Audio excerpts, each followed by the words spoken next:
This episode is brought to you by Accenture. When your advertising operations fall out of sync, everything else follows. Spotify and Accenture are working together to reinvent the rhythm of ad sales, using automation, analytics, and smarter workflows to simplify campaign delivery and access better data across the business. The result? Less time spent on operations, more time connecting brands with the moments and fandoms that matter most. Learn more at accenture.com/Spotify. The new LinkedIn Hiring Pro can't undo your last hire. The human postponer. They were the master of one phrase. I'll circle back on that. But 3 months later, you were the one doing all their work and wondering how big that circle is. But LinkedIn Hiring Pro can take the hiring load off your plate by automating the hiring busy work from the initial job post to scheduling interviews. Hire right the first time with LinkedIn Hiring Pro. Post a free job today at linkedin.com/quality. Welcome to Holocron History, Star Wars Canon versus Legends, where we take a deep dive into the Star Wars universe, such as characters, creatures, stories, and so much more. Hosted by Ben of Temeria and Kodojo.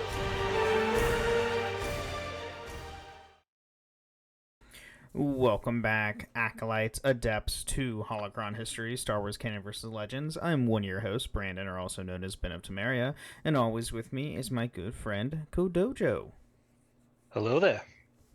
And today, we are bringing you a character that's only in the comics, for once. Like, only comics.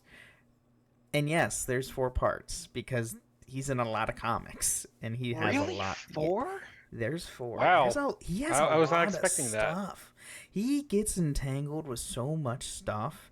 It's ridiculous. But the character we're going over is Beilert Valance, who, by the way, is our first cyborg that we've talked about, because we haven't really talked about a cyborg before. They don't really come up that much outside of SWTOR, I think. Yeah. Pretty much. Besides SWTOR and like just the Old Republic in general, they don't really show up a whole lot in Legend or in canon. In Cloud City, there was a guy, I can't remember his name to save my life, who had a little tech band around his head, and then in Rebels. Yeah, and you have the Rodian and Rebels that Rodian, has that as well. Little cybernetics, but I don't think that counts as cyborg. No, I wouldn't count that as cyborg, because Beilert is heavily augmented. Mm-hmm. I mean, Darth Vader. Okay, Vader's a cyborg. Yeah. That is confirmed. Like, Vader is a straight up cyborg. Yeah, because over like half his body is cybernetics. So, like, Obi-Wan says, he's more machine than man now. Yes, which he is. So, getting into his story, so we do have a little bit of his early life. So, Beilert Valance was born into a mining family, which was dug up the hills of their homeworld of Chorin for centuries as slaves until the Galactic Empire liberated them. As a child, Valance spoke with his father about his heritage, asking if he would follow his father's and grandfather's footsteps as a miner. His father informed him that because of the Empire's efforts, their people were no longer slaves, and Valance was free to venture into the stars. So, for once, the Empire actually gave someone something.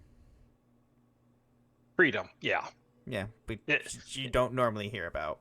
Like, ever. Yeah, this is one of the few times the Empire actually frees slaves. Mm-hmm. Yep.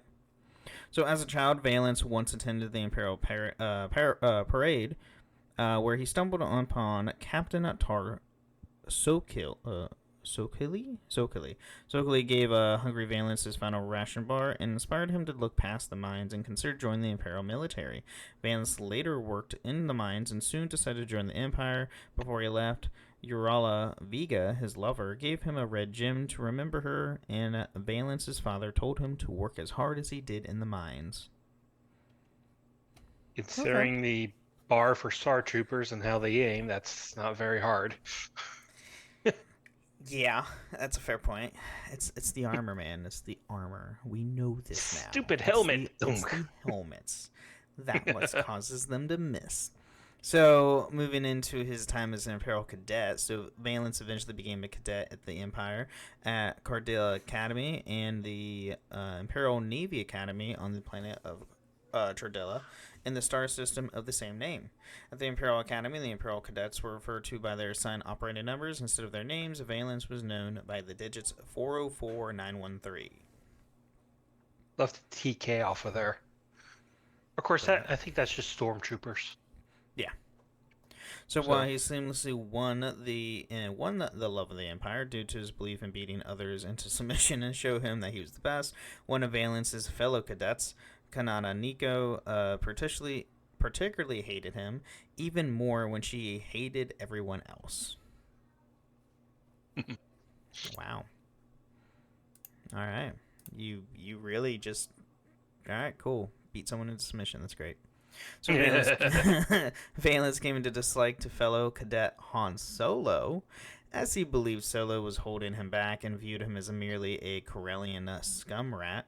At this one point during training, Solo spoke out of his turn to the training officer, Lieutenant Teresa Borg, who responded by ordering the cadets to run up a mountain in full swamp trooper gear.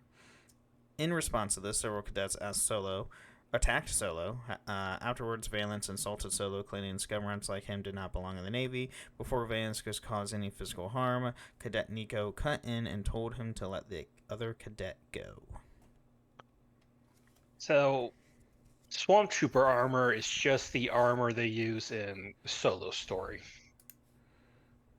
Oh, okay. Gotcha. In the Solo film. Got it. Yeah, in Mimban. Yeah, okay. So, while Solo was detained temporarily for trying to escape Cordella in the TIE Fighter, Valance climbed to the top of the cadet leaderboard, competing heavily with Nico. When Solo returned to see the leaderboard, he confronted him again. Solo tried to fight him, but was knocked to the ground by Valance. Damn. All right. Well. So Solo then kicked him in the groin and hit him around the face with the tray. An officer arrived and questioned the incident, but Solo and Valance dismissed it as a misunderstanding to avoid punishment. Valance briefly threatened Solo before both parted ways. Wow. All right. God, I mean, that's Valance Han. really does like Han playing dirty makes sense. I mean, I would. Oh yeah, honestly. So if later, he ain't fighting dirty, he ain't fighting right.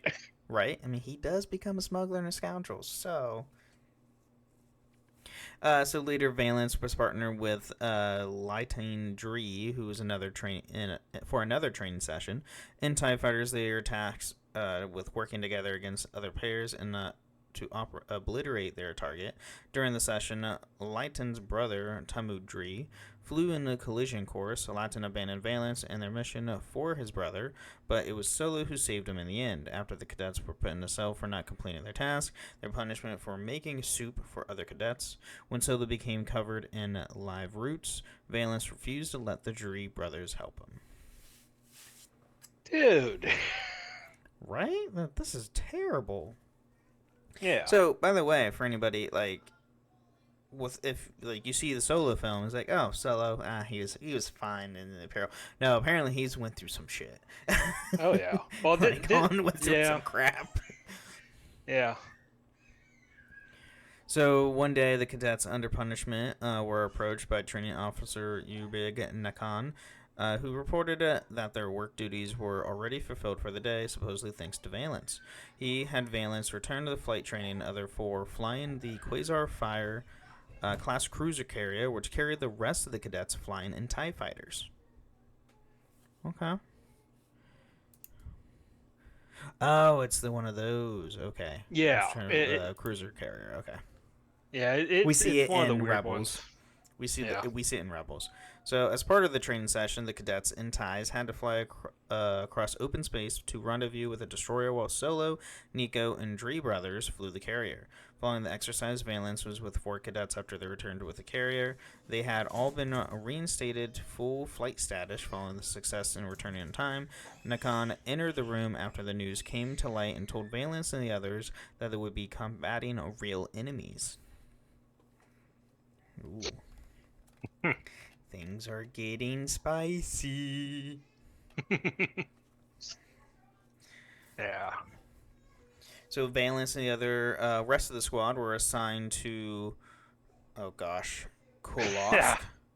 It's Qhulosk. Quolox? I swear, they take one of those scramble games that has a little bubble and little No, dice they for literally letters. take a Scrabble board, shuffle the entire box apart, and then throw it on the table and see what sticks. Yeah. It's like, what the heck? There's no normal person who just thinks of these names. No, there isn't. So before the mission on Qualash, he argued with Nakan about Solo's fitness to fly into battle. Once the attack began, Valance took the lead. Solo scraped some cannons, but was pursued by 3 Kolashikan fighters. Valance dropped in behind them, destroying them and saving Solo. He then took the point and led the attack on the shield generators that was protecting the Kolashikan army. I gotta say, the Quashan fighters look like the Oh god, what they look flyers like? from Dune. Yeah, they do. I can't remember what they're called. So after a successful attack, Valance's TIE fighter was hit by some enemy fire, heavily damaged, and a pair of Kolashikan fighters got behind him, but Solo convinced Valance to turn off his engine so he would drop out of the line of fire and give Solo a clear shot at them. He restarted his engines, but was unable to maneuver his fighter. Before Solo could assist him, his fighter was hit by more enemy fire and was crash-landed, unable to eject. Ouch. Couldn't he just do a nosedive instead of turning off his engines? I mean, he could have, but it depends on how far he was from the ground. Well, if he turned off his engines, obviously he was pretty far off. Well, true. That's true. Oh. So Valance got out of his crashed starfighter and set up a defensive perimeter. When Solo and the rest of the squad approached him, he fired on them, thinking they were enemies. Tamu applied first aid to his wounds. Valance expressed disbelief that the Empire would send his squad mates to rescue him, and Solo informed him that they did it on their own. He's expendable TIE fighter. Obviously, I mean, they're freaking... like, they have no shields. They're literally they're flying coffins. Yeah, the Imperial fighter doctrine is swarm. Mm-hmm. Don't care how many you lose, so long as you get the target. You're right. So Valance could not believe it. Solo told him that Valance was like all soldiers, expendable. Solo got Valance on back of his speeder bike, and Valance begrudgingly thanked him for the rescue. Because thanks for saving I had to my take life. a lot from your pride. Thanks. On their way back to the base, they ran into a large group of Kolashikan soldiers. Valance fired upon them, but the squad was quickly surrounded. They were saved by a group of Gular slaves. After learning Nico's planet was the next to be conquered by the Empire, Solo concocted a plan to make it look like she died in combat. Valance agreed to go along with the falsehood, but warned her that she'd be wanted by the Empire. All right. Well, yeah. Jeez.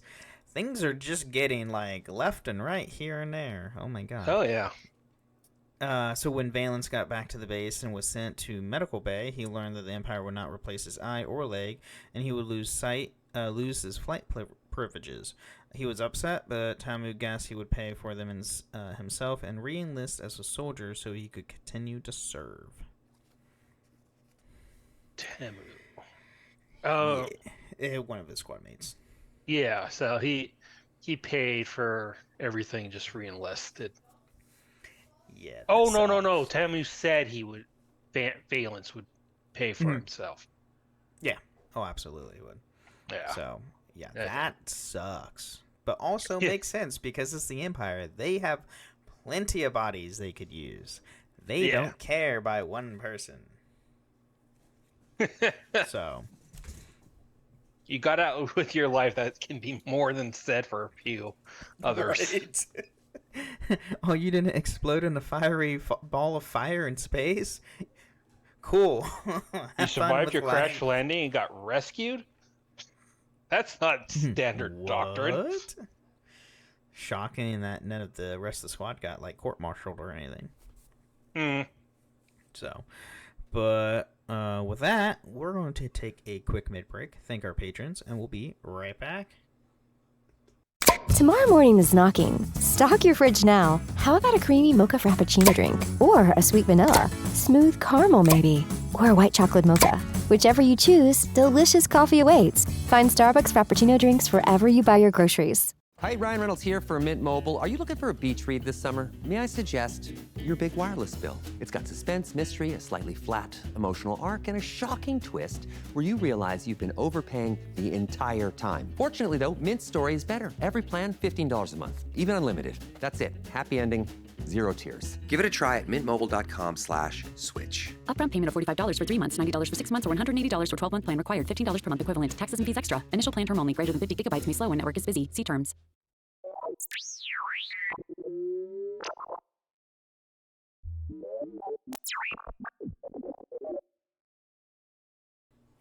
All right, welcome to the middle of the show. We talk about everything with the podcast. Has nothing to do with the lore of Star Wars. Here we want to thank all of our amazing patrons. Thank you guys so much for supporting us.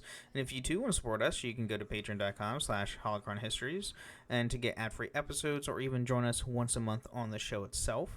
You can even leave us ratings and reviews on Apple and Spotify. Leave a 5-star review on Apple with some words or a nice Spotify comment. Read it out loud next time on the show. We don't have any this week, so is what it is. Mm-hmm. And then you can also find us a few different Discord servers. The Robots Radio Discord at robotsradio.net, as well as my own Discord server, the Beilert Valance Podcasting Discord, where you can find this show and all the other shows that I host, which are the Final Fantasy Lorecast, the Gundam Lorecast, the Wizarding World Lorecast, and the Witcher Lorecast. And soon the Dragon Ball Z podcast. Don't you dare start that. Steven was talking about that when we were recording Final Fantasy yesterday. No. If we're going to do another podcast, I might be doing Digimon. We'll see. Because Digimon's great. What? What? I was listening to the Patreon Lorecast for Final Fantasy, and they suggested another one that you shot down immediately. Patreon Lorecast. I don't know what that show is. For Final Fantasy Patreon Lorecast, there's the second one that they suggested. You're like, no, dead in the water right now. Can't remember what it was. It wasn't Dragon Ball Z. It was something else. Yeah, Pokemon. No, I'd consider Pokemon. That's a whole undertaking because there's lore, but there's not like lore. Like it's a lot of like surface level lore, and that's it. Yeah, where like compared to Digimon, there's a lot of lore. Like there's a lot. I stopped watching that after 5 years, I think. I've maybe seen every less? series, and there's a new series currently preparing now called Digimon Beat Break. Go watch it on Crunchyroll and Hulu. It's great. Anyway, as far as news goes for Star Wars, there's not really a lot. Well, I do have one thing. Well, okay. Do have one thing. One bit of sad news. Uh-oh. Drew, I don't want to say. Drew Sturzen is an artist who did several movie posters, including Star Wars, some of the most iconic Star Wars posters. He did Indiana Jones and Back to the Future and many, many more. And he passed away? Yeah, he passed away today. Oh, today? Today. Oh, that's so sad. I hate hearing these things. It sucks, but Star Wars has been around since the 70s. Yeah. So, yeah. But they are bringing back, if anybody's going to Disney World or Disneyland in October, actually, it is October, now that I say that. They're bringing back the Reforged and Reclaimed series for Wasabi Sabers. Which it's meh. The style looks meh. I don't know the Reforged and Reclaimed. It's like a bunch of like broken parts that were like kind of like reforged, and it's weird. It looks weird. Let me see if I can find a. Is it is it their first run? No. Sabers?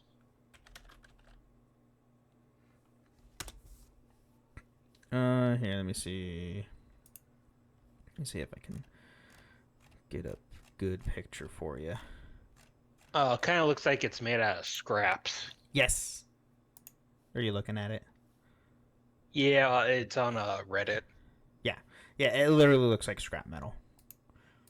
And it's meh. I don't know. I kind of like that one emitter. Not Which one? The glowing red one? No, the other one. There's another one?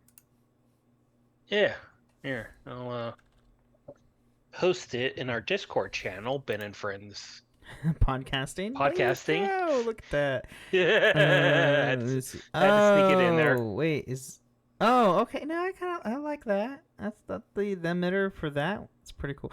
Okay, Yeah. this version, that they have on display, looks so much better than the one they originally displayed, because it looks like the one they originally displayed just looks like a bunch of scrap. Yeah. And then they have all the other parts that you see makes it actually look pretty clean. Not gonna lie. Okay, that's not bad. I mean, when I go back down, I'm gonna be making Peace and Justice, the modern Jedi one, because I don't have that one yet. Justice. I have Protection Defense, which is the Old Republic style, and I have Power Control, which is the Sith style. Peace and Justice is the Jedi style, which is the modern stuff that we have in the prequel trilogy. And then there's Elemental Nature, which is all the ones based on animals and plants. I have that one. That one I don't have either. So when I go back down, I'll probably be building 2 again. Because I did that and last your time. wallet would be crying. Hey, I did it last time. I still haven't built another droid because I don't have a BB unit yet. So that's another thing I have to do. So, and Oga's Cantina apparently is not on reservation anymore. So you can just walk up and go in as long as you have space. Yeah. Actually, I ate there last time I went. It's just bar snacks. Oh, are you talking? The cantina is just bar snacks. They don't have like food. Oh, the cantina, the drinking cantina, the only place where they serve alcohol. No. Ronto's Roasters has alcohol. They have Coruscant coolers because that's my go-to when I go there. Yeah, it's great. Coruscant coolers are fantastic. If you haven't had one, they're great. Anyway, we probably should get back into more of Beilert Valance.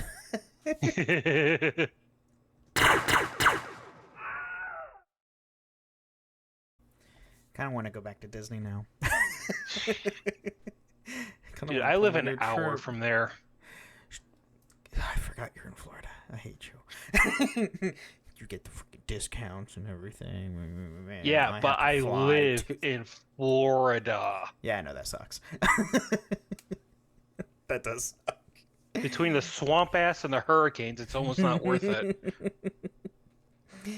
That's understandable. But now, Beilert Valance is now serving in the infantry. So wait. Did you do the intro back? Yeah. Intro? I did. Intro back into the session there? Oh, are you sure? I did. Yeah. Didn't hear it. Okay. You didn't hear it. I heard it. Because I played it. But so Valance did indeed serve in the infantry during one battle in the Mid-Rim, serving as a stormtrooper. Valance was pinned behind a trench alongside 3 of his comrades when one of them asked if his death was worth it. Valance recounted how the Empire had saved his family, implying that his death was worth it for that. 4 enemy soldiers arrived to kill the stormtroopers, only them to be killed by Darth Vader as he brought reinforcements with him. We're saved! It's Darth Vader! By Vader, of all people. So during an assignment to Minbun, Valance served as a swamp trooper and was pinned down in a trench with several other troopers. One attempted to climb out, only for his head to be vaporized by enemy fire. Ouch! How is he not dead? What? No, not him. One of his several one troopers. Of his comrades had his head vaporized. By the way, I wonder if Valance was on Minbab the same time Solo was when he was demoted to the army. Ooh, that's a good question, actually. I don't know. I don't think so. I wouldn't think anyway. So when Valance failed to muster up air support through his comlink, the other soldiers claimed the Empire did not care about them. Determined to complete his mission, Valance led them out of the trench. He was suddenly hit by enemy fire, injuring him gravely, so he was swept away by an explosion. As his body burned, he told his comrades to keep going. Maybe he was that officer who kept telling Solo, just over that hill, keep going. No. So at the Imperial Medical Facility, Captain Valance received cybernetic arms and legs, as well as having his left side of his face cybernetically enhanced. Although Valance wanted to return to battle, his old instructor, Yuban Nakan, made sure that he was discharged, wishing him not to send back to his death. Valance was shocked at the news, but Nakan told him that he would get to go home, something which most soldiers in the Empire could never do. Yeah, and that's true. They normally die. And when you see a picture of him at this point, he looks like a Terminator with his face partially torn off. Mm-hmm. He looks actually pretty badass. Yeah. Which is pretty cool. So Valance returned to Chorin in a Zeta-class heavy cargo shuttle. Upon his arrival, he discovered his home in ruins and a graveyard of miners beside it. Kneeling before his father's grave, Valance said he was sorry. Approaching the ruins of the village, he found Vega among the people. She told him the Empire had taken everything from the mine and left the people defenseless to raiders, which they were not able to stop. Valance told her that he would make the raiders pay. He found where they'd been, but the raiders were already gone. He was determined to keep going and became a bounty hunter. And there's the catch. We free you. Now we're going to take everything you have and leave you defenseless. Yep. Yeah. That sucks.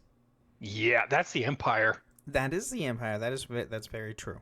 So, at some point, Valance met a smuggler who operated in the Agna sector, while residing in a cantina in Pelor Port on the outer rim planet of Aradu.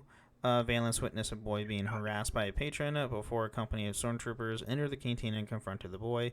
The cyborg approached the troopers and attacked them while lamenting how he was a pawn of the Empire and loss of his humanity as a result of the injuries he sustained on Mimban. Yeah, some guy berating the boy. Stormtroopers come in, continue to berate the boy. Mm-hmm.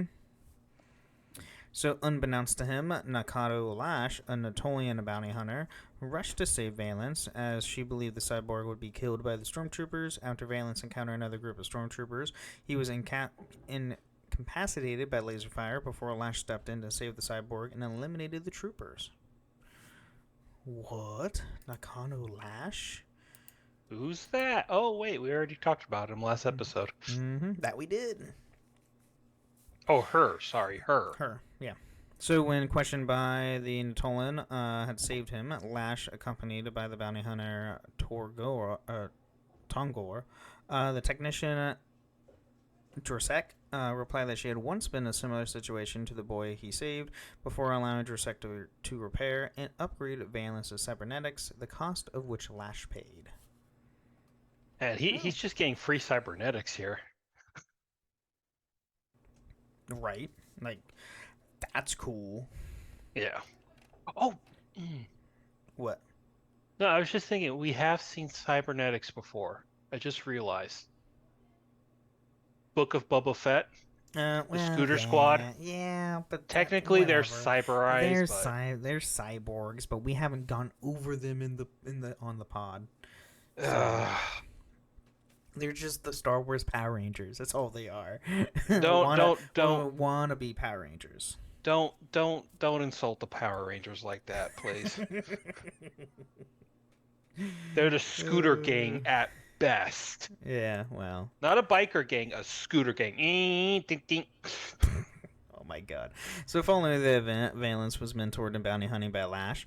Prior to embarking on the job, Valance, Lash, and fellow hunters, Bosk and Tongor, were stationed aboard the Lash's starship, the Star Skimmer. Valance used the ship's long-range communicator to contact Vega, Vega on Corin via receiver station 35639, but closed the connection before they could meet. He was then taunted by Bosk, who stated that they would never accept Valance due to his cybernetics. Okay, Bosk. Discrimination! Right? For cybernetics. It's not even like a species thing. No. So after getting into a scuffle with Introduction, the two, interrupted by Lash, were briefed on the job and was assist the son of Mourner's Whale Syndicate's leader, Camus, in the assassination of a member of the Unbroken clan on the core world's planet Corellia. The team also hired the revealed bounty hunter, Boba Fett, to help them. Which you might, this might sound familiar because we did go over this a little bit in Bosk's episode, So during the mission, Valance moved to assist Fett in eliminating the Unbroken Clan's members. He criticized Fett for not following the team's original plan, which involved a discreet approach. While exchanging fire with one of the clanmates, Valance's face was struck by a blaster fire, melting the skin off his left side of his face and exposing his cybernetics. Suddenly, Lash betrayed her team and killed Camus. Tongor alerted Valance and Fett of her actions and over his wrist comm and told them to flee, but was killed afterwards. I wonder why Lash betrayed them. I can't remember. I can't remember either. Yeah. So Valance worked with a number of bounty hunters over the time, including CT-720, BT-823, Corvillo, and a Natalian, as well as Kavik, who is considered an ally. Later, Valance teamed up with Kavik and hid from the Empire, traversing the Outer Rim in the starship The Broken Wing. As they landed inside the ship after flying through the asteroid belt, Kavik explained to Valance that he knew exactly where the Empire reaches extend and set up outposts across other asteroid fields. Valance was told that sticking together would put the cyborg in heavy debt and cut his life short, stating that parting ways with him would make a free man. So, yeah. Free is a very loose term. Oh, yeah. Especially in the Star Wars universe. Yeah. So, during the performance of a hit on, oh gosh, how you say this? Abrago Ray? Valance was part of a job with the Cavaness Thorn crew. In order to prove himself, Thorn forced Valance to make his way through the spaceport and face countless Pike Syndicate enforcers. After a brawl, Valance took out all the Pikes and moved in to join the crew for the hit. Scan the area. Go on. I'm sorry, but to be fair, I don't think the Pike Syndicate's all that tough. No. Oh, God, no. No. They might be notorious in... K-Vess was able to infiltrate and work with them or take them down, depending on how you play. Yeah, they're not worth much. Yeah, I mean, they might have the numbers, but I don't think those numbers mean anything. No, they're just like stormtroopers. They get just whatever. So, scanning the area for the target, whom Valance heard was playing the Dockmaster, he saw the target, Han Solo. Valance was taken aback by this and fumbled his shot to spare his old compatriot's life. Soon a fight ensued between Thorn's crew and Solo and Chewbacca. Valance stepped in and take out Thorn, but fell over the broadside next to Solo. Solo was surprised to see Valance as part of the crew trying to kill him and felt betrayed. Still in shock, Valance couldn't get the words out and wished to apologize to Solo. Yeah, sorry for trying to kill you, but I didn't kill you when I had a very clean shot on you. That and, like, he feels true remorse trying to kill an old comrade of his. Considering the number of times he tried to fight him. That and, like, him now knowing, like, oh, crap, we both were used. Yeah. Although Solo probably saw it sooner than he did. Well, Solo had seen it. He saw it a lot earlier because of the way he was, put in a freaking trench with Chewbacca. So there's that. But yeah, that's what we have for this week. Pretty quick. It is 4 parts, so I kind of divided up so it's kind of evenly. So it's not like super long. But why not?